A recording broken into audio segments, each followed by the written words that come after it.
Bueno, pues lo primero de todo, muchas gracias a todos y a todas por estar aquí. Buenas tardes y después de esta introducción, la verdad que queda el listón muy alto. Pues yo soy Silvia, como bien han dicho estas mujeres, soy psicóloga sanitaria y terapeuta familiar y hoy vamos a hablar sobre el dolor crónico, las enfermedades que generan dolor crónico y cómo afectan al entorno a diferentes niveles, tanto a nivel familiar, social, nivel médico. Entonces, yo voy a tratar de que esta charla sea lo más práctica posible, con menos técnica, porque al final lo que necesitamos es pues, herramientas, habilidades y que no sea útil. Sí que voy a utilizar algún término un poco más científico, porque siempre que hay evidencia científica, los conocimientos son mucho más sólidos, pero sí que el propio guión de la charla está consensuado con la asociación, porque esta charla nace de conocer a Lucía desde hace muchos años y pues, ¿qué te parece si te vienes a la asociación y das una charla sobre dolor crónico? Y dije, vale, ¿qué es lo que necesitáis o cómo os gustaría que fuera? Y más o menos, este índice de contenidos es el que me pasaron desde la asociación, a mí me pareció estupendo y en base a ello es lo que voy a ir pues, desarrollando. En primer lugar, vamos a hablar de qué entendemos por dolor crónico y cómo se ve desde fuera.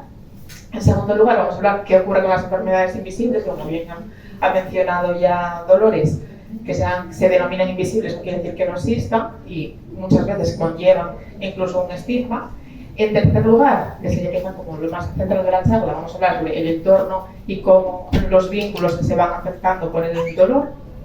También hablaremos necesariamente sobre salud mental y dolor crónico, y veremos cómo aquí hay muchos mitos y también hay muchos errores y muchos males entendidos al hablar de salud mental y dolor crónico. Y por último, vamos a hablar también de cómo cuidar a la persona cuidadora. Esto también hago ya un pequeño spoiler de primeras, que es un poco para volverlo a favor de la persona con dolor. Esto lo vamos a utilizar a nuestro favor, ¿vale? Pero ya iremos viendo. Entonces, me gustaría empezar la charla haciendo una pregunta casi general y podéis levantar la mano. ¿Cuántas personas de las que estáis aquí sentadas habéis escuchado alguna cosa que padecéis dolor crónico o incluso familiares? ¿Habéis escuchado esa frase de pues se te ve bien, no es para tanto? O, no creo yo que sea para tanto ese dolor que dices que experimentas, ¿no? ¿Cómo estás pasando? Entonces, ¿me oye? Pues, sí. Escuchar. Con la charla de hoy vamos a tratar de entender cómo esta frase, muy manida, viene un poco de un malentendido de entender la propia biología del dolor, ¿vale? Entonces, tenemos que diferenciar de primeras entre dolor agudo, que es el que es temporal, y dolor crónico. Entonces, el dolor agudo es como si fuera un mensajero que nos da una información y es aquel que es un mecanismo de supervivencia, ¿no? Que nos ahorita pues nos estamos tomando con una plancha y apartamos la mano, porque nuestro cuerpo nos avisa de que hay algo que nos está dañando o hay algo que nos está molestando. Entonces, es un síntoma, es algo temporal y nos avisa de que pues, hay una parte que hay cierto peligro y nos protegemos. Pero en el momento en el que esa lesión o esa herida de la quemadura desaparece, con los días el dolor desaparece. Por contra, cuando hablamos de dolor crónico es como si fuera un ocupa, es alguien que siempre está ahí o algo que siempre está ahí. Entonces ya no es un síntoma, se acaba convirtiendo en la enfermedad en sí misma. Los síntomas los desencadenantes, pero el propio dolor no deja de ser como una enfermedad secundaria. Entonces no hay una herida activa, no hay una lesión o una cicatriz que observemos, pero el sistema que transmite el dolor lo que hace es quedarse encallado y estar transmitiendo dolor de continuo. Y el tejido, cuando tenemos un dolor crónico, suele estar sano, los músculos, las articulaciones están sanas, pero el procesamiento de las señales, lo que nos genera ese dolor, es lo que está dañado. Vale. Cuando tenemos ese procesamiento del dolor dañado, lo que tenemos es nuestra sensibilización del sistema nervioso central muy activado, hiperactivado. Entonces es como si tuviéramos una alarma antiincendios que está estropeada, está, mejor dicho, hipersensibilizada.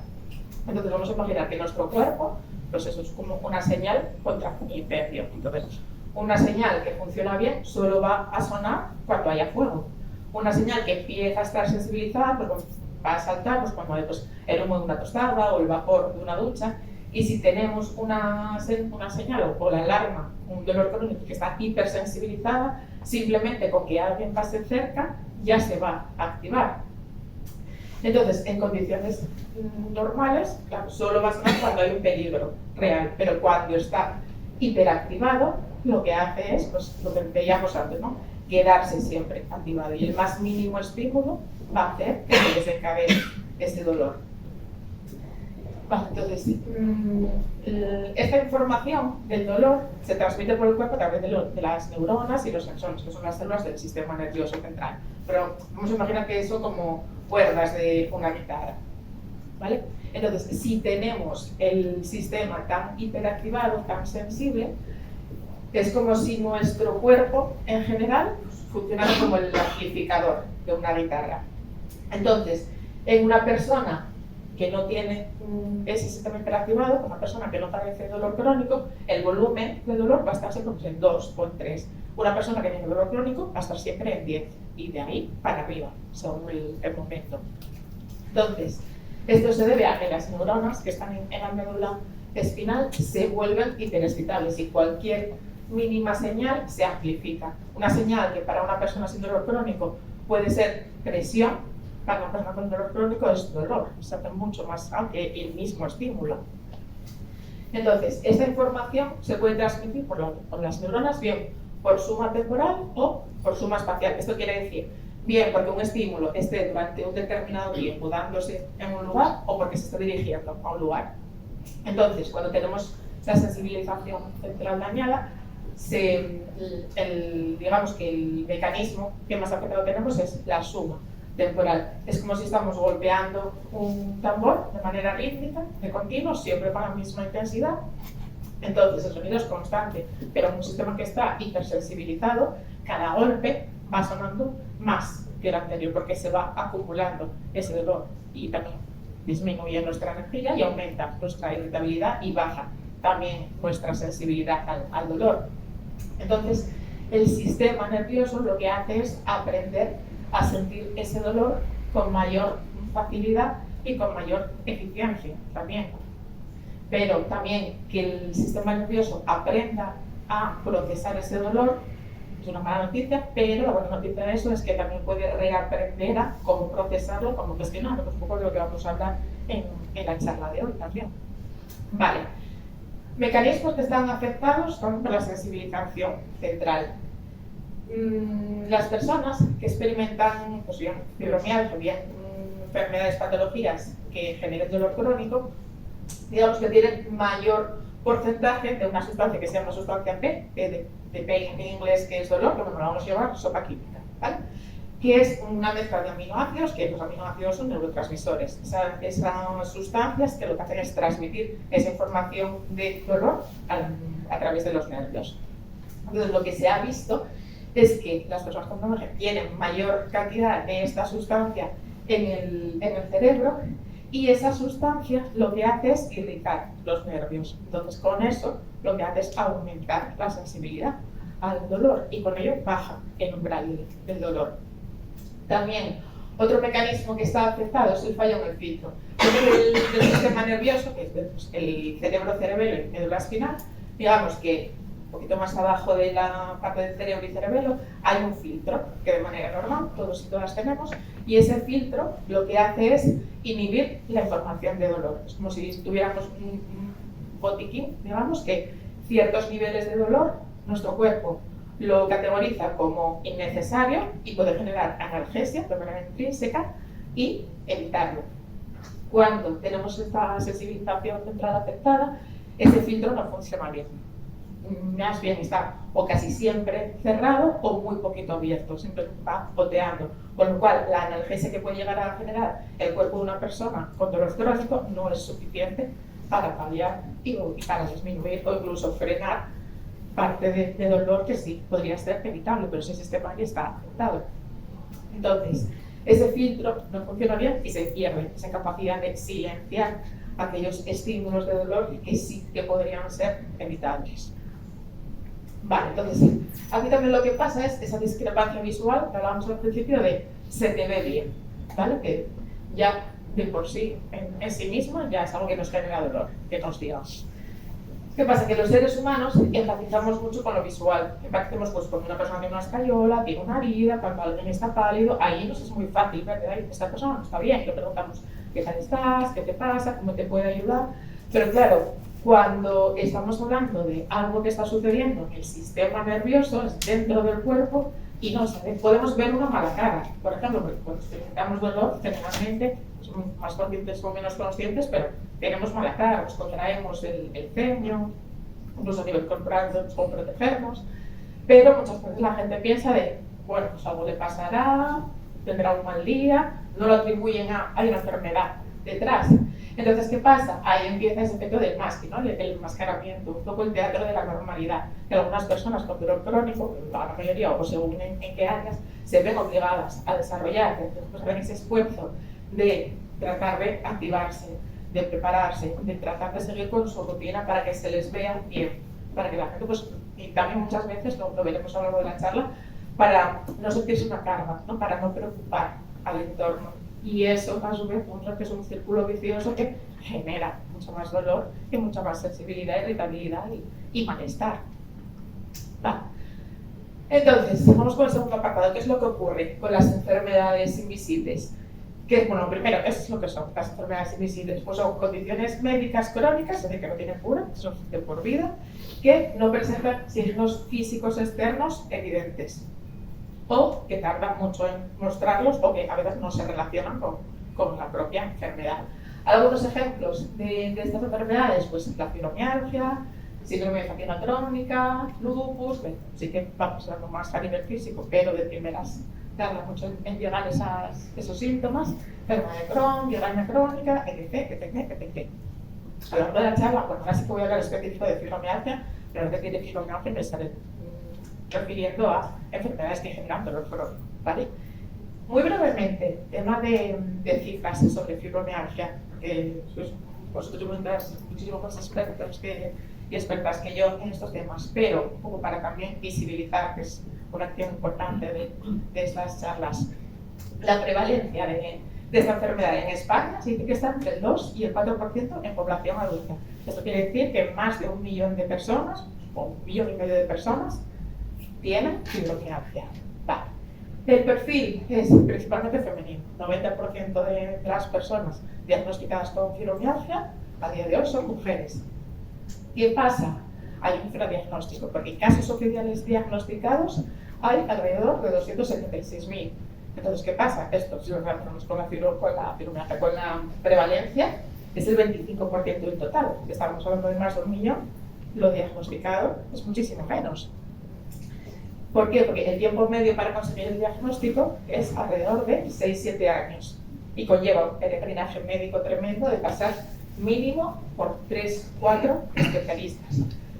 Vale, ¿por qué tenemos estas cifras? Entonces, en primer lugar, por la falta de biomarcadores, ha sido falta de pruebas médicas, criterios, bueno, mejor, pruebas médicas específicas para detectar la enfermedad, para diagnosticar.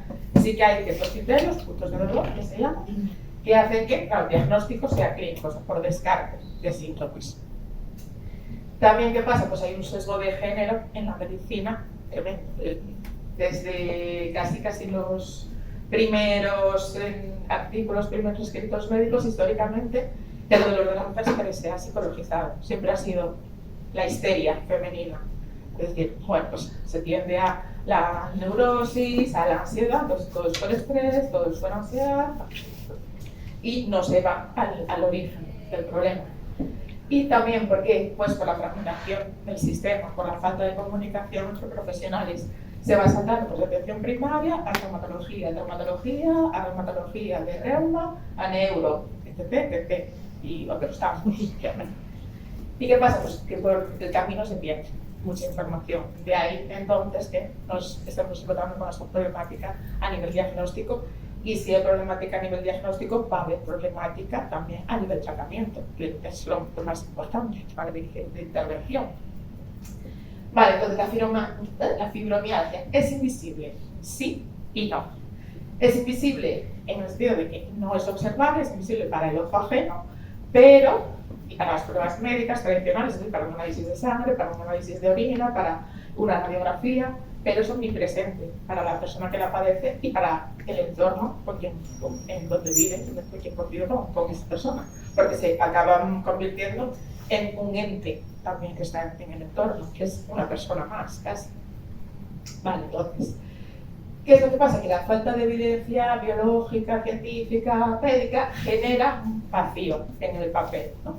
Y también vivimos en una sociedad que todo aquello que no podemos imprimir y tener en un papel es como que no existe, que es un problema. Entonces, convivimos, las personas con dolor crónico, con el trauma de todo está bien, ¿no? Claro, todo lo observable, hacemos análisis, todo está perfecto, y llegamos al médico a que nos dé los resultados y yo aquí la analítica la veo todo bien, no hay nada que parece que esté fuera del lugar, y eso en lugar de aliviar lo que hace es dar pánico y generar mucha más frustración. Entonces, claro, si todo está bien, ¿qué es lo que me pasa?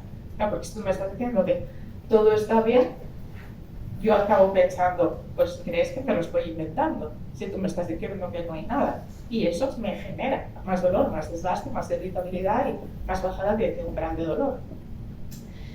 Muchas veces también se recurre a una frase muy manida de que es el estrés que te genera ese dolor, pues con la vida que llevas, también los hábitos que tienes que te generan que estés así.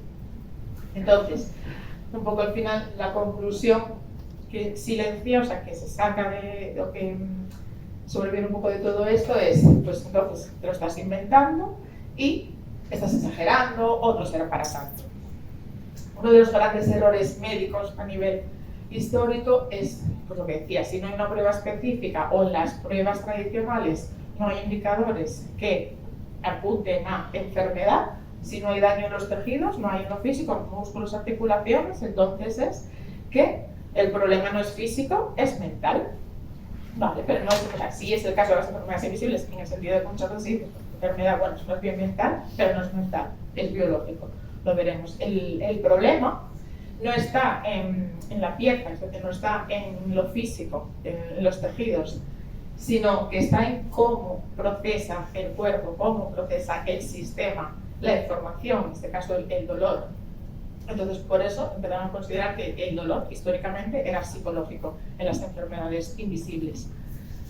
Vale, después de todo este peregrinaje, ¿no? de esta frustración que también genera si no es físico, es mental, cuesta llegar al diagnóstico y con ello la intervención, es fundamental que a día de hoy veamos que la propia validación, el propio reconocer, esto está normal, tienes un desgaste, tienes una afectación en lo cotidiano, no funcional, es un bálsamo y ya de por sí es terapéutica, como tal.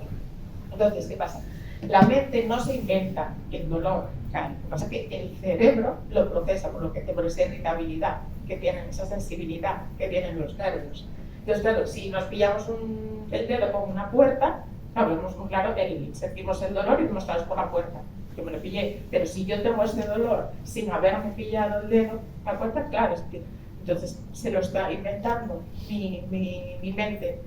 No, es la insensibilidad que tengo en los nervios lo que genera ese dolor, y ambos dolores son igual de reales, lo que pasa es que uno es muy observable, el desencadenante, y otro es algo interno. Entonces, sí que, si bien, como comentaba, no hay pruebas diagnósticas como tal, sí que hay pruebas que ayudan con temas de validación médica. Por ejemplo, hay estudios que por medio de resonancia magnética funcional en el área cerebral se ve como en personas con fibromialgia hay áreas cerebrales que se activan mucho más que mismas áreas de personas sin fibromialgia, sin dolor crónico, ante el mismo estímulo o ante un estímulo mucho más fuerte para que la activación sea la misma. Entonces, en este sentido, al menos sí que vamos avanzando a nivel de observación, no tanto de diagnóstico, pero sí que esperemos que vayan a seguir un poco la misma línea. Entonces, la validación como tal, cuando necesitamos que nos digan eso, que el diagnóstico, o necesitamos que nos ayuden a gestionar, a paliar el dolor, no es un capricho emocional como tal, sino que es una necesidad biológica, porque si yo siento que alguien me está creyendo, que me está acompañando, que me está apoyando, mi nivel de estrés va a bajar. Si mi nivel de estrés baja, mi sistema de alarma se va a calmar un poco, aún estando hipersensibilizado, se va a calmar. Entonces me va a ayudar a que el dolor sea pues, más manejable, que se calme un poco. Entonces vamos a hablar ahora sobre el entorno y los vínculos. Como el dolor, como os decía, al final se convierte en una persona más o un inquilino más en las relaciones. Vamos a verlo desde el entorno social, el entorno médico, nuevamente, y también el entorno familiar, que serían como las tres grandes áreas donde más nos afecta el dolor. En primer lugar, una de las mayores afectaciones que genera el dolor crónico es pues, asumir esa identidad de persona con dolor, de persona enferma. Y también realizar ese duelo por la pérdida de rol, por ese duelo de decir, vale, ya no soy la misma persona, ya no soy esa persona que podía hacer las mismas cosas, que podía pues, trabajar 8 horas, que podía hacer movimientos sin pensar si te puede permitir hacerlo o no. Entonces, ese duelo por la pérdida de rol lleva un tiempo, puede llevar unos años desde el principio, ya no del diagnóstico, sino del proceso para experimentar ese dolor. Y eso es importante, el concedérselo y el permitirse elaborarlo y procesarlo. También, una de las cosas quizá que más desgasta que empieza a suceder cuando empezamos a experimentar dolor crónico es ese sentimiento de carga a nivel social. Claro, no me voy a quejar, no voy a decir todo lo que estoy sintiendo porque no quiero ser una carga, no quiero que me digan, bueno, ya está pesada de siempre, o bueno, ya está, no es para tanto, o bueno, inténtalo, que ya verás cómo puedes.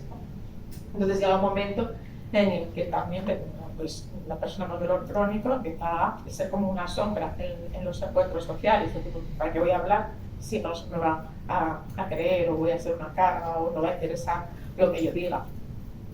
Y muchas veces a lo que se tiende, que no sé si os habrá pasado, es incluso a pedir perdón por sentir dolor, o a pedir perdón por tener un brote, una crisis, es decir, pues tengo que cancelar el plan que habíamos hecho. Y al final pedir perdón por tener un brote, una crisis, es como pedir perdón por tu duela. No es responsabilidad tuya, es algo que experimenta tu cuerpo, es un poco el clima de tu cuerpo, no tiene responsabilidad sobre él, ni mucho menos culpa, ni mucho menos de decisión ni de actuación. Luego, ¿qué nos encontramos en el entorno laboral? También tremendo miedo al despido por las limitaciones que nos genera el dolor crónico. Y eso pues, es uno de los pensamientos sociales también que más nos desgasten. Y es esforzarnos a estar, es esforzarnos a seguir funcionando de la misma manera en el contexto laboral, sobre todo al principio, porque luego también llega un momento que a tu cuerpo como la mente dice hasta aquí, sobre todo hasta aquí cuando no hay las adaptaciones necesarias, que no siempre se dan. Entonces nos esforzamos en estar presentes, a seguir funcionando de la misma manera, ¿no? Ese presentismo tóxico que os pongo ahí. Pero claro, si desde el entorno laboral no entiende que una persona con dolor crónico necesita ciertas adaptaciones, como por ejemplo pues, pequeños descansos, se empieza a ver como de, bueno, pues es por pereza, o bueno, es que se aprovecha. Al final es como un círculo vicioso que se va retroalimentando, que nos genera mucho más dolor. Entonces, es importante que también a nivel de empresas, a nivel organizacional, se entienda en qué consiste el dolor crónico y se entienda en qué consisten las enfermedades invisibles para hacer las adaptaciones necesarias siempre que sea posible. Y yo creo que es un camino que queda mucho por recorrer en este sentido. Luego, un punto súper importante en esta área de cómo afecta el dolor al entorno social. La necesidad de reinventar el ocio, ¿vale? El ocio tranquilo, calmado, también es ocio y está muy bien, ¿vale? No todo es salir, bailar, caminar, viajar, sino que hay muchas maneras de mantener los vínculos haciendo ciertos cambios en el plano del ocio. Una de las primeras cosas que empieza a sucederles a las personas que experimentan dolor crónico es desarrollar una hipervigilancia del ocio, es decir, quedamos y decimos vamos a ir a tal zona o a tal playa o a tal cafetería, pues empezamos a buscar por internet a ver cómo es, a ver si va a ser cómodo, cómo son los accesos, un plan para poder estar tranquilos y seguros de, vale, voy a tener lo que necesito. Entonces, todo ese proceso ya es un desgaste en sí mismo, previo a realizar incluso la acción de quedar, de salir, que a veces es un reto en sí mismo. Luego también, que esto pasa a todo el mundo, pero también cuando estamos en momentos de crisis, con dolor crónico más todavía, ese ocio comparativo, ¿no? Ese ver por redes sociales de, mira esta persona qué viaje ha hecho, mira qué actividad, mira qué guay, y yo no puedo, con el dolor que siento, con la enfermedad que padezco, y eso en sí mismo también hace muchísimo daño. Y lo que siempre hablamos, independientemente de que haya dolor o no, lo que vemos por redes sociales es una ventanita, es un vídeo de unos segundos, de unos minutos de la vida de una persona. No quiere decir que por estar haciendo eso lo esté disfrutando. Pero cuando estamos en nuestra casa, con todo este proceso de lo que decíamos, de aislamiento, de decir que no, de sentirnos una carga, pues eso es lo que menos necesitamos, lo que nos ayuda en ese momento. También, no tener miedo al decir no puedo, pero sí que plantearnos el ofrecer un plan B, ¿no? Entonces, porque muchas veces ese de tener miedo a decir hoy no puedo hacer ese plan que habíamos quedado, mira, hemos quedado hace una semana para comer, pero llega el día y estoy con muchísimo dolor, estoy con un brote y hoy no puedo hacer eso. No tener miedo a hacer eso, sino explicarlo abiertamente y así tratar de evitar ese aislamiento social, porque una persona que nos acompañe de verdad, que nos entienda y que nos quiera, lo va a entender, y por otra parte tener que también hacer el esfuerzo de implicarse, entender y también de aceptar nuestros planes B. Por ejemplo, vale, pues hoy no puedo quedar para comer, pero mira, si quieres hacemos una videollamada, o si quieres vente a casa y nos tomamos un café media hora, o vemos una peli, vemos una serie, ofreces siempre un plan B, o a lo mejor hoy no, pero mira, mañana hablamos y a ver qué tal estoy, que tampoco es como que tengamos que estar siempre dando planes alternativos, ¿no? Que hay momentos en los que ese aislamiento social no es, generalmente no es buscado, pero hay días que sí que necesitamos también esa parte de aislamiento, de separar el mundo, que yo necesito meterme en mi habitación, en mi cueva y a ver mañana qué tal, cómo estoy. Entonces, vamos a ver a partir de ahora en las diapositivas ese muñequito, ese cerebro con esa bombillita, que lo voy a ir poniendo en aquellos puntos en los que sean pues, ideas, consejos, tips que os puedan servir como herramienta para lo cotidiano, para el día a día y que vais a tener vuestra propia caja de herramientas para convivir con el dolor crónico y gestionar un poco también cómo afecta al entorno. Entonces, con esta parte de cómo reinventar el ocio, lo que os decía, ¿no? Ofrecer planes B y mantener el vínculo aunque cambiemos el formato del ocio. Es totalmente válido y que también nos puede ayudar mucho a descubrir otras opciones de ocio que no habíamos tenido en cuenta hasta ahora, pero que también nos pueden ayudar a seguir manteniendo las relaciones y reforzar los vínculos. Vale, algo que nos pasa también muchas veces a nivel entorno social, cuando hacemos diagnóstico de enfermedades y dolor crónico, es observar una falsa empatía en el entorno. Falsa empatía en el sentido de personas de nuestro entorno, ya sean amistades, familiares, pues, o personas de la comunidad de vecinos, del trabajo, que nos quieren ayudar, pero nos dan cuenta de que con los comentarios que nos hacen al final nos están haciendo más daño. Por ejemplo, darnos consejos, recetas, tratamientos milagrosos que no hemos pedido, como por ejemplo, o no hemos solicitado, ¿no? Pues pues mi prima también le diagnosticaron lo mismo, tomó colágeno y se curó. Bueno, señor, pues a lo mejor no hay lo mismo que estoy padeciendo yo. O nada, eso sí, te empiezas a tomar un vaso de agua con limón en ayunas, ya verás que te encuentras mucho mejor. O haz yoga, ya verás que te sientes fenomenal. O sea, hay personas que les ayuda y personas a las que no. Pero al final esto lo que nos acaba generando es una barrera social de pues, lo que decíamos antes, ¿para qué voy a hablar? ¿Para qué voy a decir nada si no se me entiende? Y al final me desgasta mucho más. Entonces, ¿cómo gestionar esto? Una idea puede ser, mira, agradezco tu consejo porque sé que me lo dices porque quieres ayudar, pero mi médico, mi médica y yo ya tenemos un plan, pues o no. Y lo que más me ayudaría de ti hoy es, pues que hablemos de cualquier otra cosa, ¿vale? Un poco hablamos como de dirigir. Ahí, vale. ¿Cómo afecta el dolor crónico, los diagnósticos al entorno médico, sanitario? Principalmente, lo que hablábamos antes, ese estigma que puede haber del estrés, ¿no? Las pruebas no apuntan a nada, entonces será que es todo por estrés. Vaya, o incluso, aunque haya diagnóstico, pues estás con crisis, con un brote, será que estás muy alterada, muy alterado, vete a casa, relájate y ya verás cómo te ayuda, ya verás cómo te sientes bien. Entonces, cuando un médico dice, una médica dice, nada, esto es por el estrés, que tienes mayor irritabilidad, el paciente, la persona con dolor crónico, lo que escucha es, pues te lo estás inventando. Sí que es verdad que el estrés influye, lo que hemos hablado, por esas sustancias que se generan, pero no es la causa, no es el desencadenante. Y hay veces que, vale, sí, puede ser estrés, pero es estrés generado por el propio dolor. Y se genera ese círculo vicioso. Luego, ese peregrinaje, que hablábamos también de ir de continuo pasando de un especialista a otro, tanto para conseguir diagnóstico como para conseguir intervención, terapia, tratamiento, y al final acabar sintiéndose más un número que una persona. Entonces, ¿qué podemos hacer por nuestra parte para tratar de paliar en cierta medida o tratar de que contribuya a que esto ocurra lo menos posible? Pues cuando vayamos a consulta médica, no solo hablar o no solo ir con las ideas que podamos tener en memoria, que generalmente cuando íbamos a consultar, yo por lo menos, luego la mitad de las cosas o lo llevo apuntado o se me olvida. Entonces, utilizar la hoja resumen, es decir, llevar como un listado, una lista escrita de dolencias, síntomas que he experimentado las últimas semanas y para poder mostrar qué es lo que nos impide hacer el dolor, es decir, cómo afecta a nuestra funcionalidad y qué hemos probado ya. También esto es súper importante. Vale, pues he intentado probar esto, he tomado este fármaco, este rescate o este tal y me ha funcionado tanto, pues de 1 a 10, 5, me ha funcionado 2, me ha funcionado 6, lo que sea.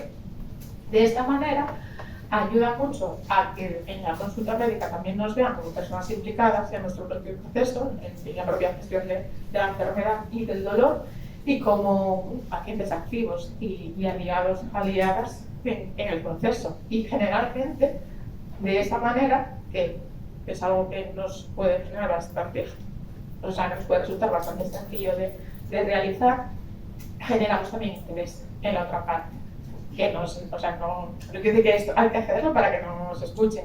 No, pero bueno, es algo que nos ayuda también a ir llevando ese registro incluso a nosotros mismos para identificar patrones, identificar desencadenantes, variables que pueden influir y también nos ayuda en esa parte clínica.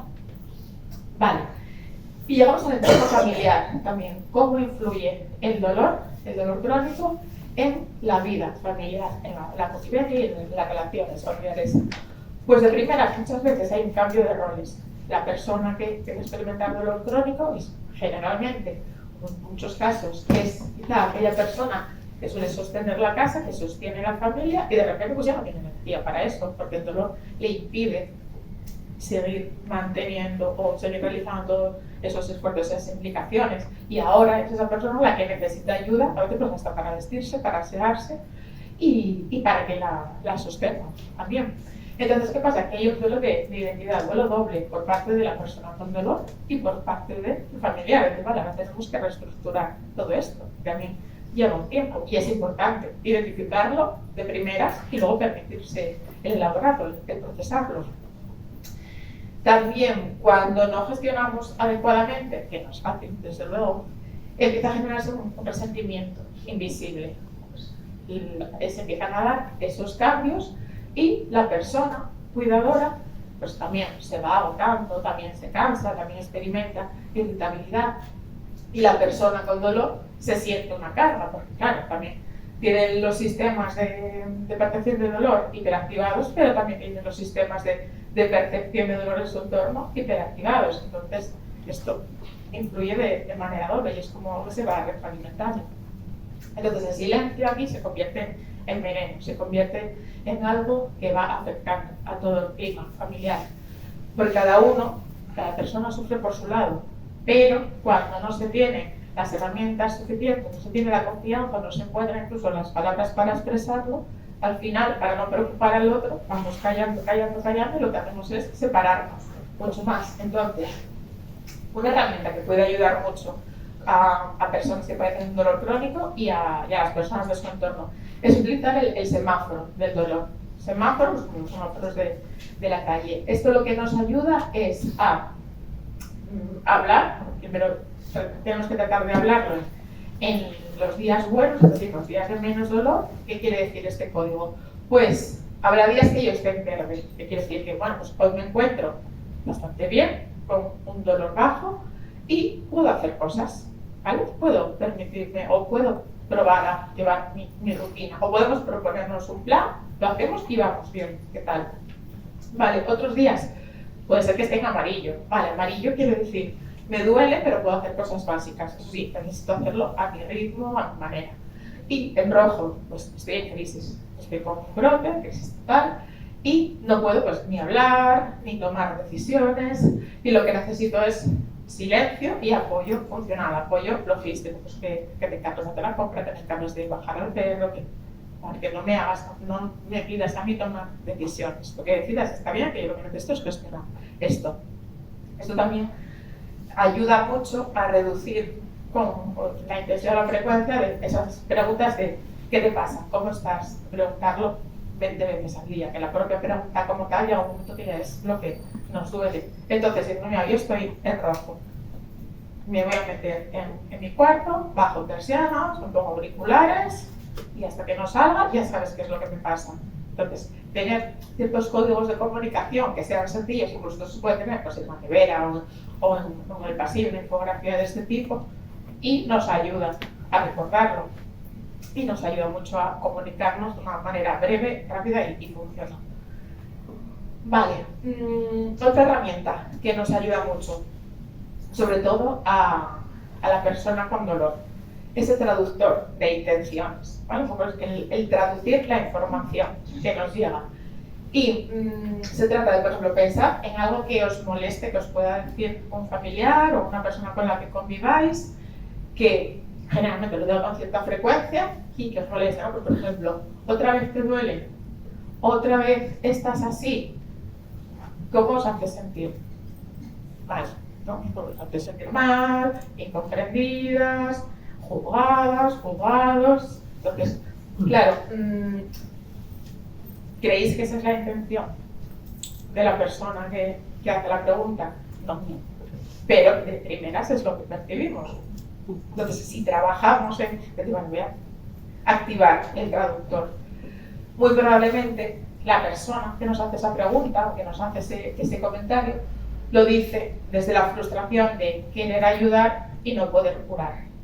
Y esto pasa mucho con las enfermedades crónicas. La ayudar y te quiero cuidar porque te quiero muchísimo, eres una de las personas a las que más quiero en esta vida, me duele mucho verte así, incluso a nivel de empatía, de neuronas espejo, tu dolor no lo siento igual, pero sí que se me transmite, lo experimento, y claro, desde la frustración, que no es contigo, sino con la situación como tal, digo las cosas de manera equivocada. Entonces la traducción de otra vez así, otra vez te duele, sería me desespera verte sufrir y no saber qué hacer. Que esto es lo más probable que suceda ahí y es lo más humano también. Entonces la conclusión de esto es, si cambiamos la forma en que traducimos lo que nos dicen, conseguimos también bajar nuestra propia señal de alarma de estrés y con ello la irritabilidad, el dolor. ¿Qué pasa? Esta herramienta también es un reto, también es un esfuerzo. Entonces, ayuda mucho cuando conseguimos hacer el traductor y también lo verbalizamos. No es solo el esfuerzo subjetivo de pensar, vale, ¿desde dónde me dice esto? ¿Desde dónde me hace esta pregunta? Sino decir, vale, me estás diciendo esto, a mí me estás sentando de esta manera o yo lo estoy interpretando así. ¿Me lo estás queriendo decir así o me estás queriendo decir esto otro? También ayuda a la otra parte, a la persona cuidadora, a entender y a trabajar mucho en su lenguaje y en cómo se comunica. Vale, vamos ahora con el cuarto punto, hablar de salud mental y dolor crónico. Este es un tema que quedaría casi hasta para otra charla entera.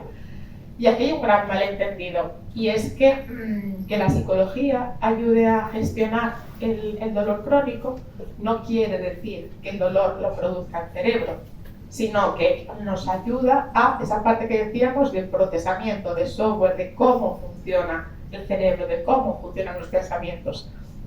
Entonces, esto no hace que el dolor sea mental, sino que como funciona dentro o sea, como trabaja la psicología, nos ayuda a esa parte de funcionamiento a nivel sistema nervioso, y el cerebro es un órgano del sistema nervioso. De esta manera podríamos decir que la salud mental se convierte en esta parte de gestión del dolor en salud biológica. O sea, el dolor de las enfermedades crónicas, el dolor crónico, no es una imaginación. Está procesado por el cerebro, pero no se lo imagina el cerebro, no lo genera y no lo crea el cerebro. ¿vale?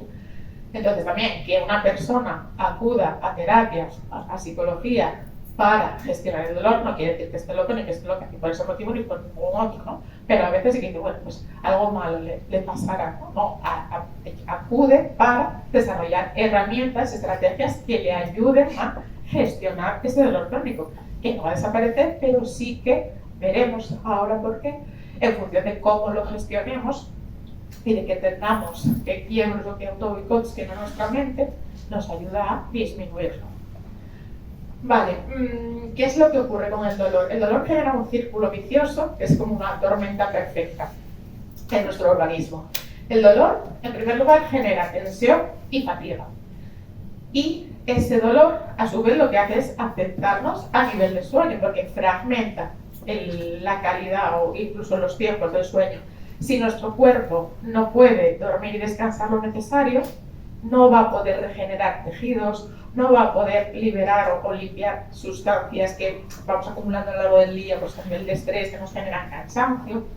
Entonces, si no dormimos lo suficiente o nuestro sueño no tiene la calidad necesaria, va a aumentar nuestra irritabilidad y nuestra fatiga. Si esto aumenta, disminuye nuestro grado de dolor y lo notamos de una manera mucho más intensa, con lo cual aumenta nuestra percepción de dolor. Al aumentar nuestra percepción de dolor, aumenta también el sentimiento de carga, como bien hablamos a nivel social, y vuelve a fluir a nivel de generarnos más dolor. Entonces, ¿qué pasa? Una vez que tenemos identificado el esquema, lo que tenemos que hacer es tratar de romperlo, de resquebrajarlo, por donde mejor podamos, o donde más opciones tengamos, incluso pues, a nivel de tratar de mejorar la calidad del sueño. Bien por medio de fármacos, por medio de hábitos, por medio de remedios naturales, por evidencia científica, siempre, pero tratar de pues, mejorar por ahí para que influya positivamente en todo lo demás. O a nivel de irritabilidad, de fatiga, pues también bajar revoluciones, tomarnos unos días más tranquilos, identificar aquellos desencadenantes que pueden hacer que saltemos con mayor facilidad, o lo que hablábamos antes de ese reductor de intenciones, ayuda mucho con esa gestión de la irritabilidad, ¿ves? El respirar, el pensar y luego actuar, darnos unos segundos de margen para procesar y elaborar de una manera que no sea más constructiva. Entonces, importante siempre romper con los círculos viciosos. Vale, y luego otro melón que no vamos a abrir hoy, pero que es importante destacar: ansiedad y depresión y dolor.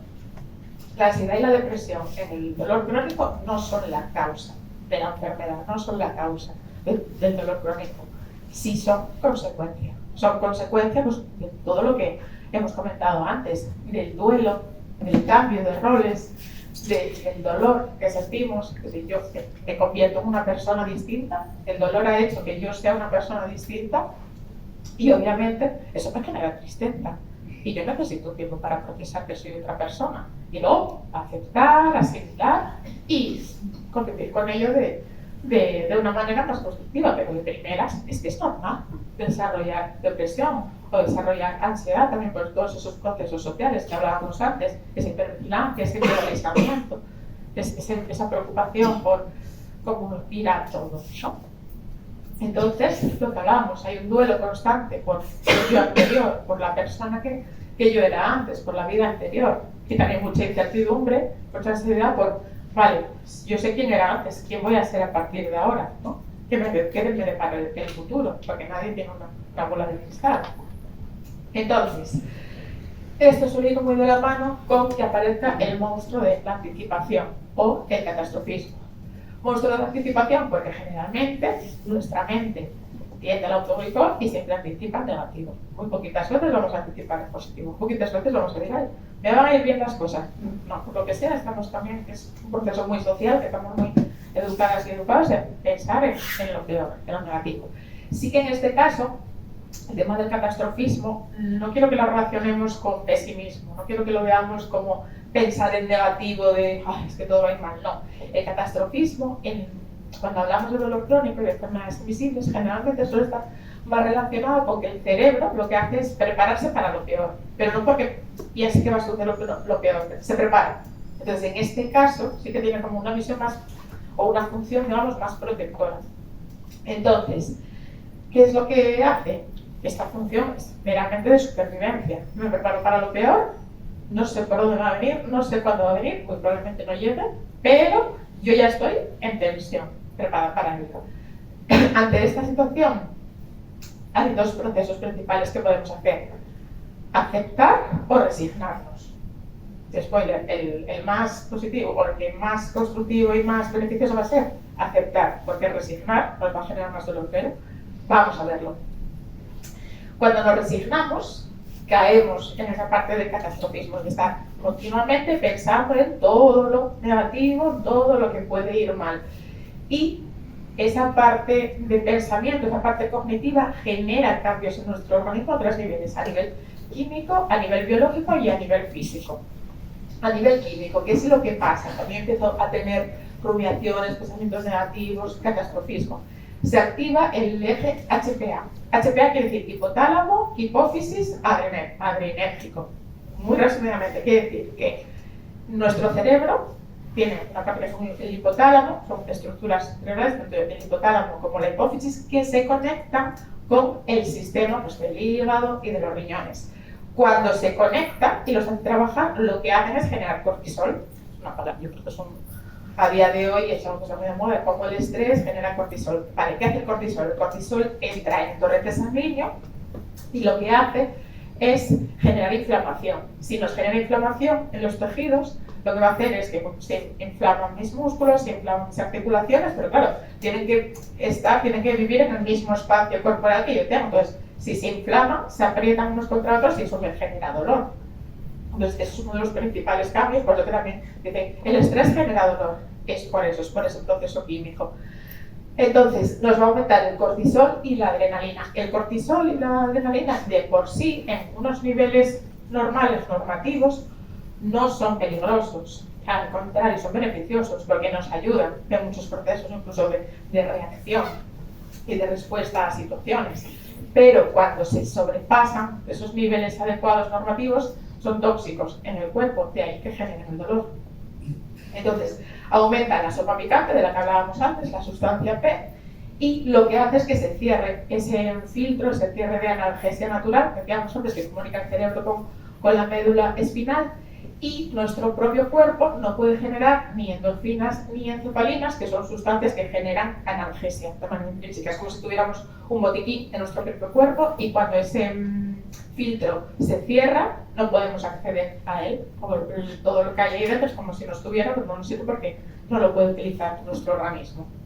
Entonces, estos serían los cambios a nivel químico que nos genera el catastrofismo, el empezar a tener preocupaciones, pensamientos de anticipación en negativo, pensamientos negativos, rumiaciones. Vale, a nivel biológico, nos encontramos que se ve afectada lo que sería la teoría de la puerta, lo que hablábamos antes, ¿no? De ese filtro de inhibición del dolor. Es como si tenemos un portero de discoteca que decide quién puede entrar y quién no. Vale, cuando está afectada este filtro, esta puerta, es como que los pensamientos negativos convencen al portero para que no deje entrar a nadie. Si no deja entrar a nadie, no pueden entrar las sustancias que nos ayudan a paliar o a gestionar el dolor. Entonces, es como si ese filtro se rompiese o se bloquease. No nos funciona, no sirve de nada. Y a nivel físico, ¿qué es lo que nos pasa?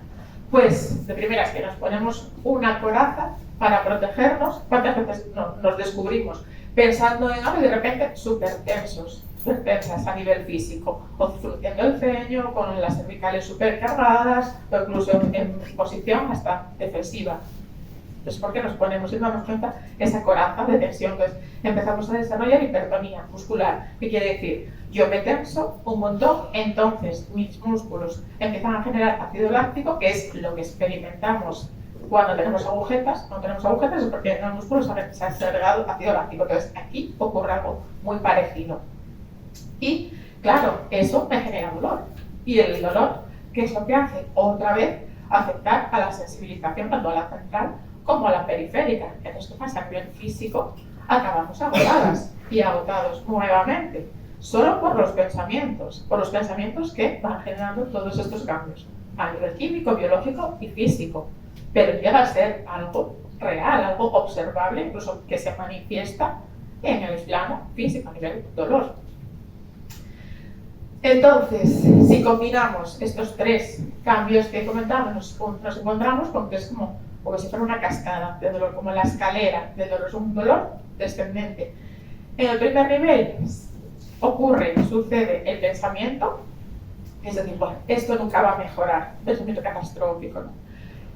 Que es lo que hace activar señal de peligro. Peligro, en este caso, que no está sucediendo, no es un peligro real palpable, pero es un peligro que mi mente se está planteando, está haciendo todo el escenario. En el segundo nivel, en el cerebro se activa el modo de supervivencia, lo que hablábamos, empieza a generar cortisol y adrenalina, pero de una manera que los niveles aumentan y se vuelve tóxico. Entonces la médula espinal lo que hace es abrir las compuertas del dolor, pero claro, el filtro de bloqueo falla, con lo cual atraviesa todo el dolor y no generamos la analgesia. Y nuestro cuerpo se tensa, esa parte del cambio físico, y con el ácido láctico se genera menos oxígeno y se asfixia el músculo, de ahí ese dolor, pues esa tensión física. El resultado, el dolor se multiplica por 3, por 10 o por 100. Vale. Vamos ahora a hablar del último punto, esa parte también más social, más relacional, de cómo cuidar a la persona cuidadora. Lo que os decía al principio, es súper importante, desde luego, cuidar a la persona cuidadora, pero tenemos que verlo también como una inversión de salud para la persona que experimenta dolor.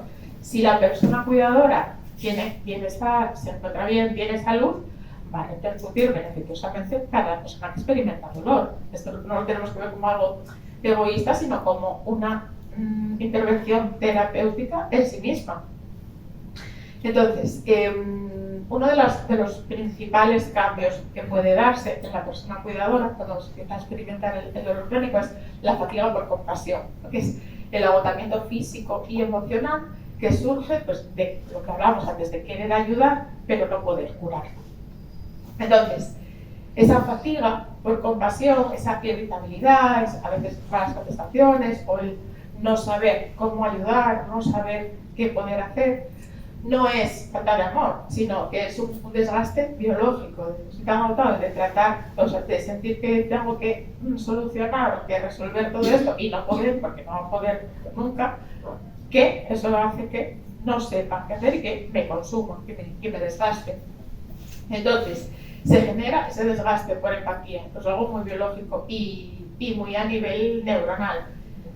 La ciencia nos dice que al observar dolor, nuestras neuronas espejo, que son esas que funcionan, pues, por ejemplo, cuando alguien bosteza, que nos pega el bostezo, esas son las neuronas espejo que están aprendiendo por observación. Pues con el dolor pasa lo mismo. Las neuronas espejo se activan, yo estoy viendo que alguien, o sea, que una persona a la que quiero siente dolor, yo experimento otro tipo de dolor, pero también eso me duele. Y el no poder saber qué hacer con ello acaba desgastando por empatía. Luego está esa trampa de la impotencia, ¿no? De claro, no sé qué hacer, no tengo herramientas, pero quiero ayudar. La fibromialgia, pues no hay una herida, no hay algo que puedan curar y que con el tiempo se vea la evolución positiva. O sea, hay días mejores, días peores. Pero claro, si la persona cuidadora no ve esa evolución positiva, no va a tener esa dopamina de mira cómo ayudé a que curara. O sea, tuvo una intervención, le ayudó en el posoperatorio y mira que bien tiene ahora la cicatriz. No hay ese proceso que se pueda observar. Entonces, la persona cuidadora puede llegar a experimentar, a pensar o a sentir que sus esfuerzos no dan fruto. Claro, lo tiene que enfocar, lo tiene que canalizar hacia lo importante del acompañamiento, la validación, el mejorar la comunicación. Y a diferencia del estrés laboral o del burnout, aquí este desgaste, este queme, se da, este agotamiento nace del vínculo emocional, no es tanto por pues, ese trabajo que desarrollamos y demás, sino que es la parte también física junto con la emocional, de esa frustración de la persona a la que quiero, estoy viendo que sufre y no está en mi mano, que no puedo hacer nada frente a ello. Entonces, ¿qué pasa? La persona cuidadora es como si fuera una esponja. Las esponjas tienen un límite de absorción. Entonces, absorbe el sufrimiento, absorbe la frustración y el dolor de su ser querido y se suma al propio, al intrínseco. Pero ¿qué pasa? Una esponja, pues porque hablamos, tiene un límite. Cuando está empapada ya no puede absorber más. Si intentamos limpiar con una esponja que está empapada, lo que hacemos es mover el líquido, mover la suciedad de un lado a otro. No estamos haciendo nada que no sea útil, no estamos haciendo nada que ayude, que aporte. Entonces, el estado de saturación al que llega la persona, pues como cuando una esponja está nueva, pues es flexible, absorbe un montón, pero con el tiempo, cuando está ya no puede adquirir ni una sola gota más. Entonces, importante tener en cuenta que cuando la persona cuidadora contesta mal, o se muestra distante, o parece que no tiene paciencia, pues no es que haya dejado de querer a quien tiene dolor, es que ha bajado la paciencia. Y ahí lo que hablamos con el traductor de intenciones, está hablando más la frustración, el agotamiento, la falta de descanso, es que su esponja está físicamente saturada, no puede más. Y ya no hay espacio para más sufrimiento ajeno. Es decir, trabajando. ¿Cómo lo trabajamos también? Pues importante, teniendo en cuenta el efecto espejo, que hablábamos antes, y cómo el cuidado de la propia persona cuidadora es una intervención terapéutica para la persona con dolor. Si la persona cuidadora está agotada, está irritable, está frustrada, pues la persona con dolor se va a sentir más culpable y estresada, porque además lo va a sentir, se va a dar cuenta, va a percibir ese dolor, ese desgaste de la persona cuidadora y, como vimos antes, va a aumentar el dolor, va a aumentar la percepción, la sensibilidad y la irritabilidad. Entonces, cuidar a la persona cuidadora, como os decía, indirectamente es una forma también de cuidar a la persona con dolor crónico. La sintonía del estrés en los entornos de convivencia también es algo que es muy importante que tengamos en cuenta, porque si la persona cuidadora llega a casa después de una jornada laboral cansada, con desgaste, con niveles de cortisol altos por las nubes, ¿qué pasa? Claro, el sistema de alerta de la persona con dolor está hiperactivado y más que se va a hiperactivar porque lo va a percibir todo. Entonces, es importante que tengamos en cuenta cómo funciona, cómo es ese círculo del dolor social. Entonces, en primer lugar, la persona cuidadora está quemada por diferentes motivos, porque está desgastada de su propia rutina, de su propio trabajo, de su propio entorno, más con todos los añadidos que hablábamos de esa frustración, lo que le genera ese cansancio de hacer frente al dolor, a la enfermedad de la persona a la que quiere. Entonces, la persona con dolor se siente culpable, que se percibe como una carga y lo que hace es, en lugar también de hablarlo, pues va callando, lo va tragando. Esto lo que hace es que el sentimiento de culpa le active un montón el estrés a la persona con dolor y el estrés aumenta la sensibilización y por tanto el dolor. Y lo que generalmente suele aparecer también es el silencio. Entonces, claro, vemos malas caras, no silencio, no es fácil el plantear o el generar esos espacios de diálogo y claro, el cerebro, la mente empieza a autocompletar con la información que tiene mala cara, pues a lo mejor es que me equivoqué con algo que le dije, con algo que hice, está molesto, no me lo dice y volvemos otra vez al principio de empezar con este tema y con este agotamiento. Igual que hablábamos antes del círculo del dolor, de la tormenta perfecta, ese círculo de dolor social también hay que tratar de romperlo por donde nos sea más accesible, por donde lo veamos más posible. Pues creamos espacios de diálogo, utilizando herramientas de comunicación para facilitar la comunicación y sobre todo no personalizar tampoco en nosotros ya como persona cuidadora o como persona con dolor el malestar, sino verlo como parte del dolor que se llega a convertir en una persona más que vive en casa, que no paga alquiler, no paga hipoteca, pero ahí está influyendo. Entonces, súper importante el establecer límites saludables por parte tanto de la persona con dolor crónico como por parte de la persona cuidadora. Os pongo aquí este esquema, que seguramente la gran mayoría conozcamos o hayamos experimentado alguna vez, que es la metáfora de la mascarilla de oxígeno cuando montamos en un avión. Nos informan que cuando nos dan las claves de cómo actuar en caso de emergencia, nos dicen Si hay una despresurización cabina, si hay una emergencia, van a caer unas máscaras de oxígeno. Póngase la suya primero para luego ayudar a los demás. Lo vemos muy claro, lo entendemos muy bien aquí, pero es algo que muy rara vez nos sale a hacer de primeras. ¿Por qué nos tenemos que poner la máscara de oxígeno nosotras primero? Porque si no nos llega oxígeno, dejamos de respirar, nos desmayamos y ya no ayudamos ni a la persona de lado ni a nosotras mismas. Pues en las personas cuidadoras pasa lo mismo. No tienen que inmolarse 24/7 tengo que estar implicadísimo en el cuidado de la persona con dolor, de mi pareja, de mi madre, de mi hija. También necesitan lo que llamamos sus islas de salud, es decir, sus espacios de ir una hora al gimnasio, quedar para tomar un café con amistades, verme una serie en otra habitación a solas. Es que es súper necesario que tengan, por eso lo de los límites saludables, ¿no? Esos espacios también de autocuidado para poder cuidar. Y a veces nos cuesta mucho el concedérnoslo o el ver el sentido que tiene y la necesidad y la importancia. Entonces, súper importante para tratar de mejorar la gestión del dolor y las relaciones cuando hay dolor crónico, cuando hay enfermedades crónicas de por medio, que la comunicación sea asertiva. Yo creo que el concepto de asertividad es uno de los más maltratados hoy en día, como resiliencia, dependencia, toxicidad y demás. Pero es que es súper importante entender la importancia de la asertividad. En el sentido de asertividad es decir las cosas desde la tranquilidad, desde la calma y desde la educación.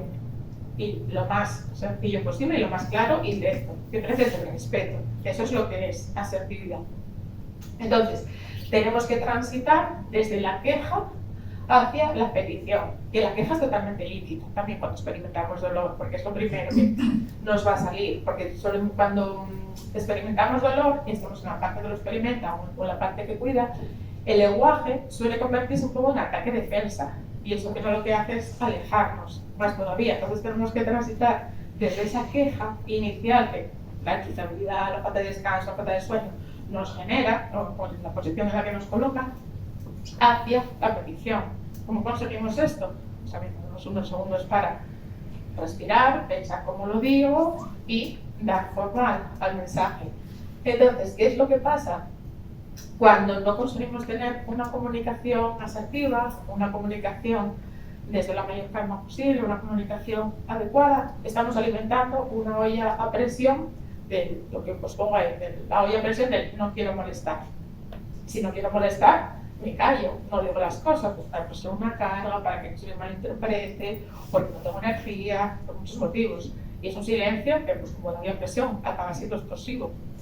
Entonces, la persona con dolor va callando para pues, no molestar, no generar situaciones tensas, pero el dolor sigue ahí y muchas veces además le genera mal humor. Entre experimentarlo y no expresarlo es un círculo que se va retroalimentando.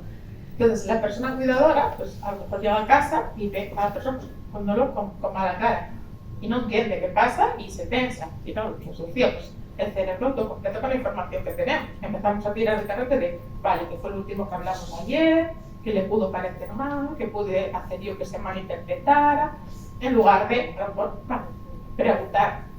Y cualquier tontería, como llegar a la cocina y ver un vaso en la encimera en vez de en el fregadero, o ver la luz del baño encendida y no hay nadie, eso hace que ¡pum! Explote.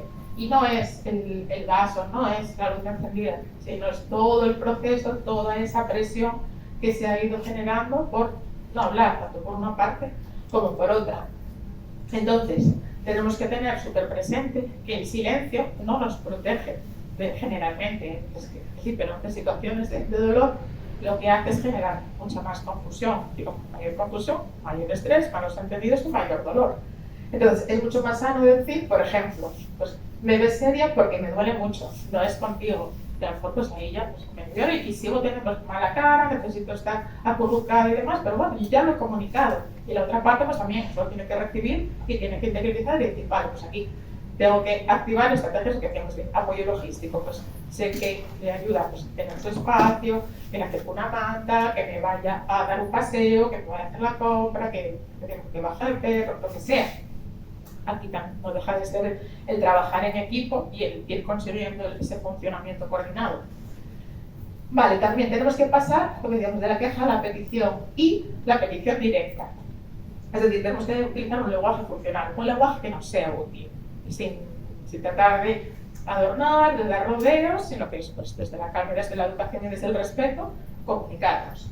Entonces, cuando nos duele todo el cuerpo, cuando tenemos un brote, tendemos a hablar desde la carencia y desde el reproche, lo que decíamos, ataque, defensa, que es lo que va a surgir por parte de la persona la cuidadora de la otra parte. Y nos van a venir casos como, es que nunca te das cuenta de cómo estoy, o es que parece que te da igual, que no pueda ni moverme. ¿No? Entonces, ¿cómo gestionamos esto? Pues hay que aprender a hablar en términos de necesidad más acción. ¿Qué necesito? ¿Cómo me siento? Y la petición de qué necesito que hagas, o qué necesito de ti. Y no te partidera pues puede o no puede hacerlo, pero si hacemos la petición clara de primera va a ser mucho más fácil esa comunicación. Ejemplo, pues hoy mi semáforo está en rojo, y en el esquema que comentábamos antes, me ayudaría muchísimo que te encargues tú de la cena para que yo pueda estirarme 10 minutos, pueda tumbarme 10 minutos.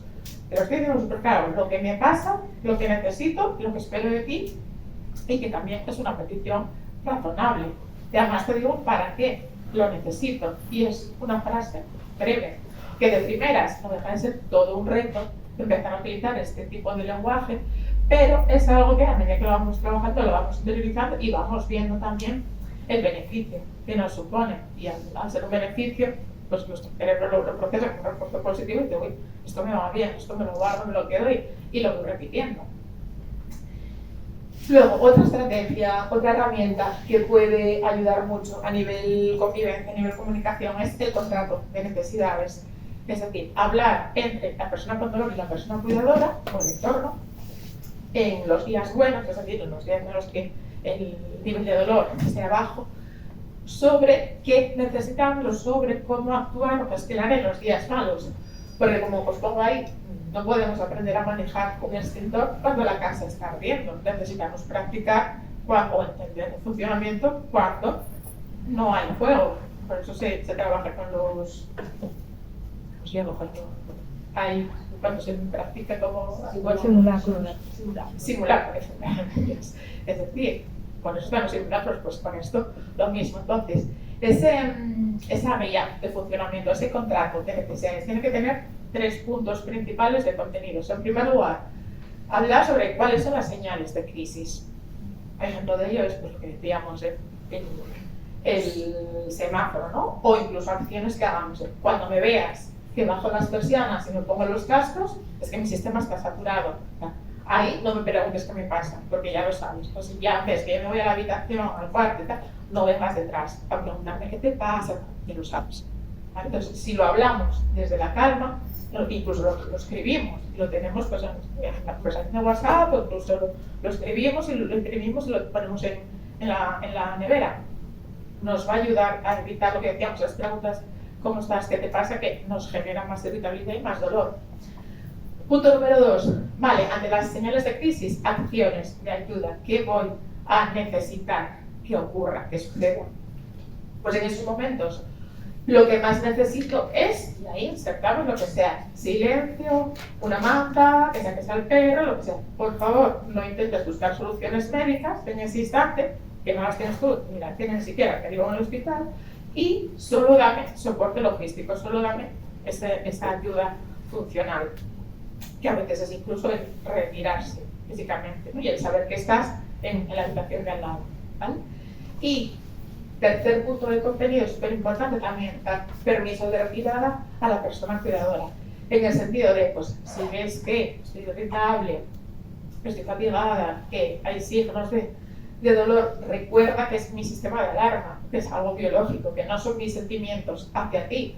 Entonces tienes permiso para ver si observas que me estoy desbordando o que te estás desbordando, no sabes cómo gestionar esto, para irte a otra habitación, para irte fuera, si mi humor, mi estado de ánimo, la situación te está superando, ¿vale? Porque a veces una retirada a tiempo es una victoria. También, para no ir escalando y empeorar la situación, es importante también que esto se hable y se entienda de esta manera, para que cuando sea necesario utilizarlo, que sea como una herramienta más del kit de herramientas o del kit de emergencia.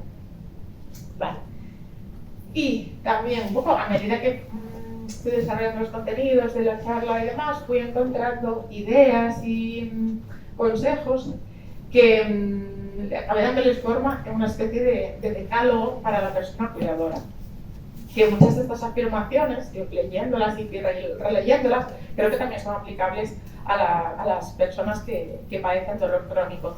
Entonces, esto es como un decálogo como unos mantras para que se lo graben a fuego las personas que acompañan a personas con dolor crónico o enfermedades invisibles y que les ayude mucho a canalizar, a enfocar y a no perder el norte. Entonces, punto número 1, tengo derecho a cuidar de mi propia salud. Mi bienestar no es un lujo, es la base del equilibrio en casa, en la convivencia. Si yo caigo, pues el sistema se colapsa. Como hablábamos antes de esos límites sanos, saludables y necesarios. Punto número 2, mi descanso es una prioridad, no es un premio. No necesito ganarme el descanso agotándome, llegándome al extremo. Primero, necesito dormir y desconectar porque son necesidades biológicas y fisiológicas, como comer, como hidratarse, como tomar el sol. Punto número 3, tengo derecho a sentir frustración.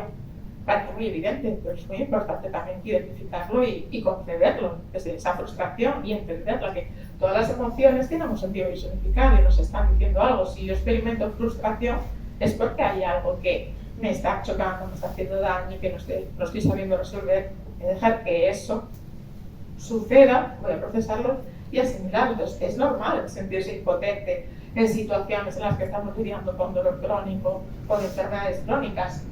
Es normal sentir cansancio, incluso enfadarse con dolor crónico, porque lo que decíamos, se acaba convirtiendo en un miembro más de la familia. Entonces, sentir esto no significa que quiera menos a la persona a la que cuido, a la persona que experimenta dolor, sino que significa que soy una persona humana, súper importante.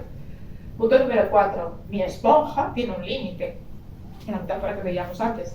Reconozco que no puedo absorber todo el dolor ajeno y está bien decir, pues hoy estoy saturado y estoy saturada y necesito un momento de silencio o un momento de apartarme o recurrir a esas islas de salud de las que hablábamos antes. Punto número 5, súper importante, no soy responsable de la curación de la enfermedad, de la curación del dolor. La fibromialgia o las enfermedades invisibles es una enfermedades muy complejas y son crónicas, para siempre. A día de hoy no hay cura. Entonces, mi papel es acompañar y apoyar, no solucionar lo que, como ahí vemos, la medicina a día de hoy no ha podido resolver. No, yo como persona cuidadora, por mucho que lea, por mucho me implique, no lo voy a poder solucionar. No soy un superhéroe ni una superheroína. Punto número 6. Tengo derecho a mantener mis espacios propios. Tengo derecho y casi es una obligación.